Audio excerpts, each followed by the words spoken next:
it's kind of a forever, like there will never be a point where I'm like, oh, yep, I've done it all. I can like play all the things. Like there's just no way. Like it's just a forever learning process. And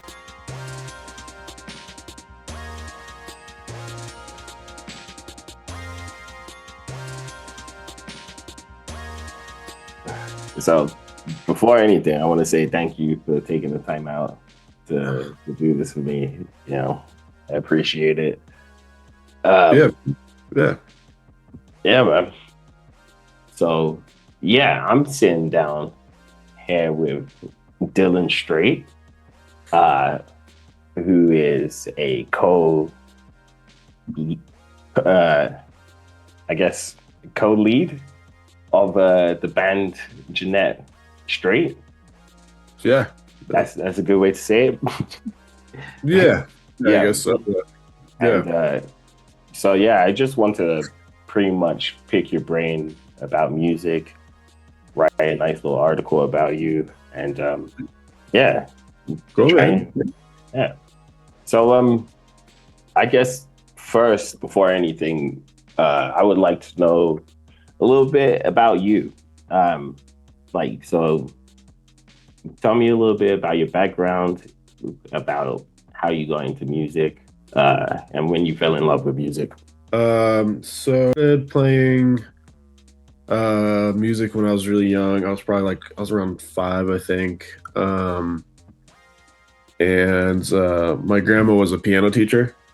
So I started taking lessons from her, like not like lessons like we sat down every half hour once a week or anything like that, but just like she would show me some stuff. Yeah. So I learned some like classical stuff when I was a kid, like Furlies and like Solfeggietto and things like that, just kind of the basic stuff that kids learn. And I think I kind of took it as like just a fun thing I could do until I was probably in, I don't know, 5th or 6th grade. And then I started playing guitar.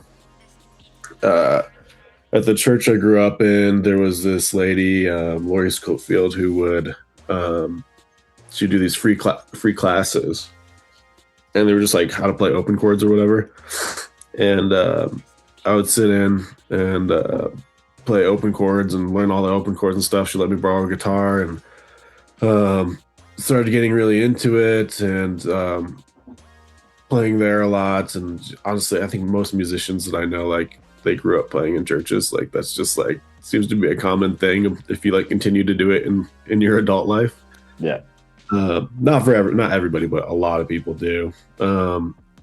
So that was a big turning point. Then I started getting into like punk rock stuff and learning all the Blink-182 riffs and Green Day riffs and things like that, when I was a kid. And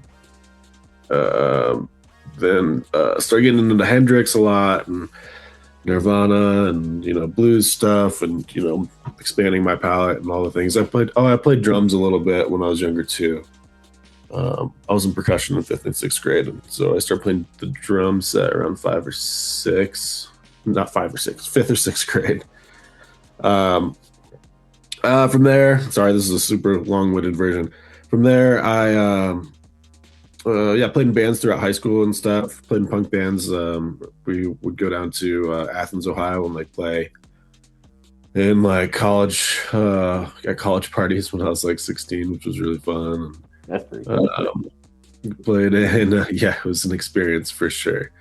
And then I started playing in a kind of a blues trio thing that I started with my friend John, and then I had my friend Chris onto there. And we were playing around Columbus pretty regularly. By the time around when I was like, I guess it would have been 18, around 18 to 19. We were playing all the bars and clubs around Columbus for a long time. And then Columbus, Ohio? Yeah, sorry, Columbus, Ohio. I'm from originally from near Toledo. Oh, nice. Yeah. And then I moved out here when I was about 19. Went to school for music at the University of Colorado, Denver, for piano. And then I did some recording art stuff there as well. And yeah, and then played some bands around here, done some solo stuff, played with the Jeanette Streight stuff, played with Fresh Fruit, with homies. You know, that's about it. Yeah, yeah, Quite extensive in music. Speaking of yeah. which, how many different instruments can you play? I would like the ones I gig on. I would, I feel comfortable gigging on like guitar, like professionally, like guitar and piano, and bass a little bit. I could like hold it down on bass, like without embarrassing myself, as long as I don't try anything fancy. Um, and then drums, I will gig on, but I feel like I'm just like the last guy on the call list. You know, like if you've run through everybody else in Denver, I can hold a beat for sure. You Gotcha. know, I could do it. I could pull it off, but I'm probably the last guy on the call list for sure on drums. um, your musical flow, like what is your musical process, and what DAW do you use, uh, and what do you do in music right now? Okay. So you want to get more in like the technical? Yeah, a little technical. Okay. Like, Oh man, there are so many different processes. I think that's one of the things that I love about music, is that there is you can kind of it's like kind of encompasses almost every facet of life. You know, like learning how to play an instrument really helps with like memorizing things and learning how to learn things quickly. You know, yeah, and you know you can get into like the history of it, which like what better way to understand a culture than to you know, or a certain time period or whatever, than to understand its music, right? definitely. You can get into like the science of it, you know, like the math, how sound waves work, how to record people, technology. Like there's so many different facets of it, and language and lyrics, right? Like poetry and different things. And so when you're asking me, so the thing I love about it, like that's it's kind of a forever.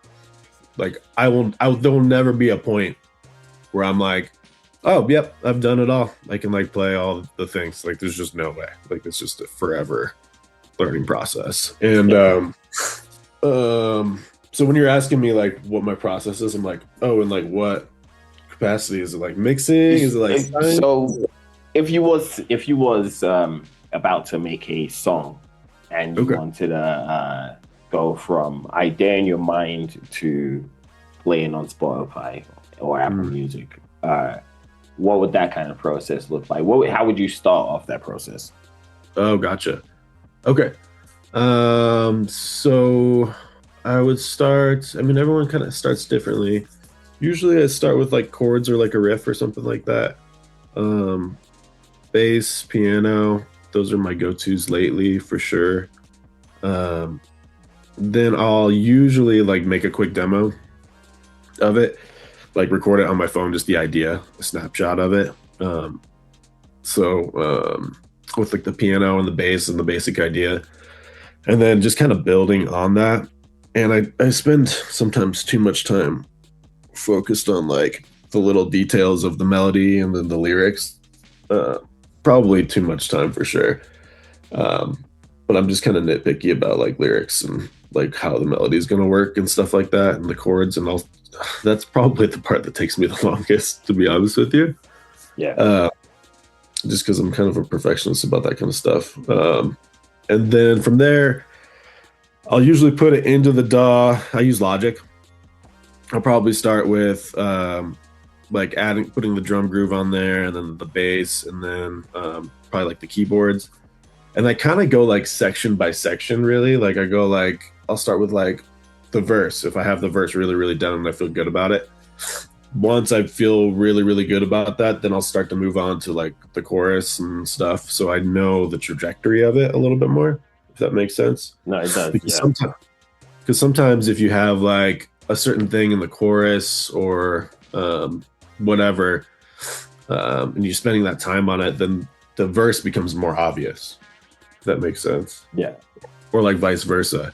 Like, oh, I'm like doing this build out of the verse, so that means this chorus needs to be huge, or like I need to add this layer to it or whatever.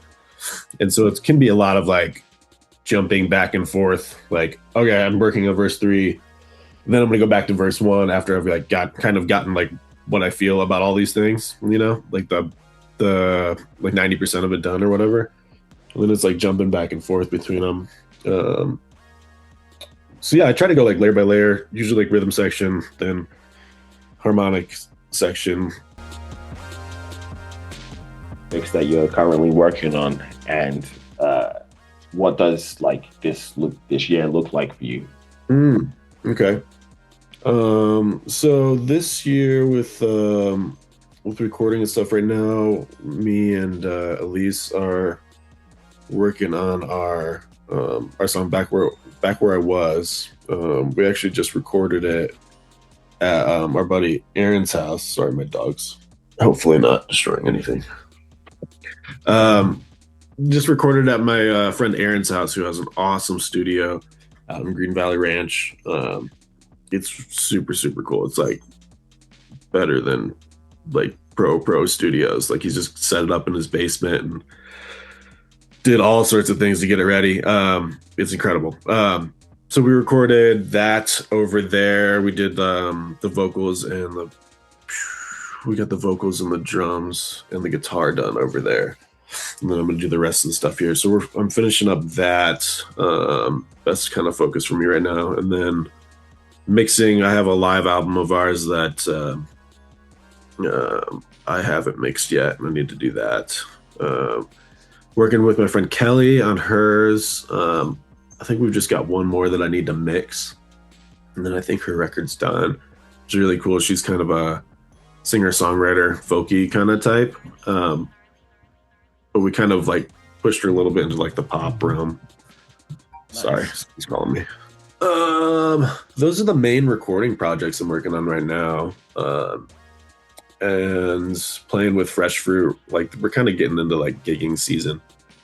So I'm really trying to book gigs and play out right now. You're in with with Streight and Jeanette, and or is it Jeanette Streight? Jeanette Streight, yeah. Jeanette Streight, and you said Fresh Fruit? Yeah.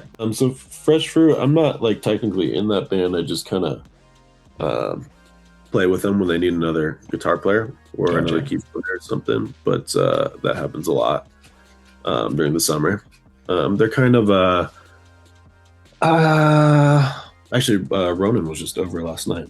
The singer. I'm trying to think how to describe them. They're kind of like rock with some like funk influence, like poppy funk rock influence. I don't know how to describe it. That doesn't sound right. They're like alt rock but they're not like afraid to be funky. Be funky. Cool. Yeah. They're fun. They're a fun band. So yeah, I like playing with those guys. They're great. They're like a good hang and just kind of goofy dudes, to be honest with you. And then yeah, Jeanette Streight. That's just me and Elise's project. We kind of just started that to start playing like jazz clubs and things like that. It was a way to stretch myself, to force myself to learn how to play jazz better for me. And I think she felt the same way about it, and also earn a little bit of cash. And we've kind of just, we've done some songwriting with it and expanded it out into less just like duo playing jazz songs. We ended up playing we have got like 6 or 7 Stevie Wonder songs on our repertoire for sure. We're turning into a Stevie Wonder cover band is really what's happening. So that's, and then what's up? Can't hate it. I mean, no. I was listening to a track earlier, and Lisa's voice is just beautiful, man. Yeah. Your piano playing, beautiful. The whole thing is just like it's a vibe that I don't know. I just see it playing in a lounge somewhere with a cigar and a scotch on the rocks. That's exactly the vibe. That's exactly what we said. Yeah, I definitely. Lounge. That was it. Yeah. I definitely get that vibe. I was like, whoa, I'm in my crib after I stopped listening to it. Thanks, man. Yeah. Yeah, Very, that's very what. cool vibes. So those are my those are probably the ones I play with the most. Play with my friend Kelly a little bit. Play at churches on the weekend. I every year I'm like, okay, I'm gonna work on my solo stuff. I've kind of stopped playing my solo stuff until I have like a whole album's worth of new material. Is really the only thing holding me back on that, and I just haven't gotten it all together. But yeah, Yeah, it's cool, man. yeah. Um, what's it called? Uh, how did you first establish a network inside Denver? Like, how did you go about like starting to get bookings and all of those things? Um, yeah, I mean, so much of music is who you know, not what you know, right? And I think it's even more true in music than in other things. I think going to school here helped me a ton, to be honest with you. I'm a lot of the people that I still hang out with are people I went to school with. Um, I think that was a big part of it. And then I think the other half of it is just really just like reaching out, showing your face around town, which is something that I'm honestly not very good at these days. But excuse me. I think just showing your face, man. One of the things that all my teachers said, and I think you'll hear constantly if you hang out in music, is just like you have to be good at music. You have to be able to play for sure. Like no doubt, you can't just be a shitty musician and get a bunch of gigs. Most likely, um, there might be some exceptions to that rule, but the the most important thing is like being a good hang, like being friendly with people and like they're I mean from my point of view, I'm way more likely to hire somebody who I know is cool and like I can get along with and isn't going to be difficult or a problem, um, over somebody who's just an incredible player. Like if you're an incredible player, you might be able to get away with some bullshit a little bit, but like there's going to be a certain point where people are just going to be like, nah, dude, I don't want to deal with that guy. I don't care how good he is. There's plenty of good players out there. Like get somebody who's just like chill. So just being a good hang, I think, is seriously like most of it. Being friends with people, showing your face around town, hitting up random people that you haven't spoken to for a while, and just putting yourself back on their radar. They're like, oh yeah, I'm looking for a guitar player. This thing, Dylan just hit me up. Let's hire Dylan. You know, Yeah, it's definitely, like man. kind of simple stuff, really. Just keeping present, making sure you show face, and Yeah, yeah, I think it's in like I think like as creatives, generally, not all of us are like this, but so many of us are like not socializing people. I'm not. Like yeah, I could go a month and not hang out with anybody and be totally fine. You know? So yeah. like but like that's one of the most important things, you know, it's like you have to like go out and like meet new people and like work with other people, and this is such a hard field, and like having community support is one of the most important things you can do to be successful in it, you know, like working together. And so I think that's awesome that you're creating a platform for that. Yeah, I don't know when I realized it, but I'm like, oh, you're stronger in numbers when you work with people. I'm like, yeah, I definitely would Yeah. like to create a place that people can feel like they can get all of those things done. And Yeah. yeah, put people for hire, put people for collabs, depending on amateur level. I mean, people can say it themselves, you know, and Mhm. and just have a nice platform that all of this can happen. Yeah, man. I think that's fucking awesome. Let me know how I can help and support in that. That'd be amazing if yeah, to have you on there as a musician, engineer, all of Hmm. your skills, and then list your price. Yeah, Yeah. that'd be amazing. Yeah. Yeah. Yeah, man. That's great. Yeah, I think that's Kind of concludes the interview, and cool. I thank you again for taking the time out to let me pick your brain and find out more about you. Yeah, sorry if I was rambling a little bit. I just woke up. No, you're completely fine. I felt like all your answers were awesome, man. Thank you. Okay, cool. Thanks for having me, man, and thanks for thinking of me to be a part of this. All right, definitely, man. Yeah. All right, I'll talk to you soon. I gotta get signed in